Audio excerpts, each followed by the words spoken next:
кішкене ойынымызды білеміз, иә балалар? Ойнап жүреміз. Енді бұл жерде сәл өзгешелігі бар. Қазір мен өзімнің есімімді атаймын. Соған бір қозғалысты, өткенде сын есімін қоссақ, енді бір движение, қозғалыс қосамыз. Мысалы, мен кемеге тұрақшыке жанетпен барайын. Нұргүл. Сердечко. Қап. Жанетке движение. Шолпан.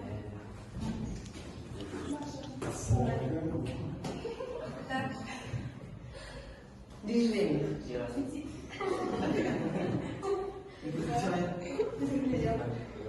Кім? Атын кім? Азамат қандай движение? Аяқ. Болды.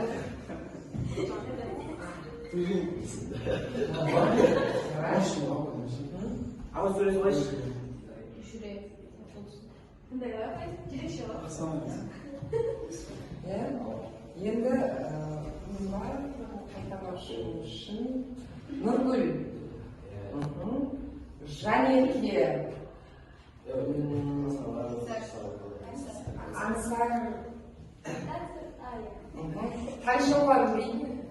Шолпан. Ережесі до бір адамда бір-ақ рет болуы қажет. Егер до, мысалы ақботаға екі рет доп келіп қалса, онда жаттығуды басынан бастаймыз. Доп жерге түсіп қалса, онда жаттығуды басынан бастаймыз. Және доп қатармен емес, кез келген ережеде жасайсыз. Қазір бірінші бір жасап алайық, сосын кейін уақытпен жасап көрейміз. Бір адамда бір-ақ рет болады.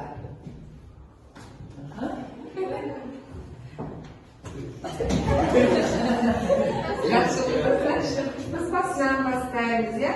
Енді жобасын бірақ көресіз бе, уақытқа қоя берейін.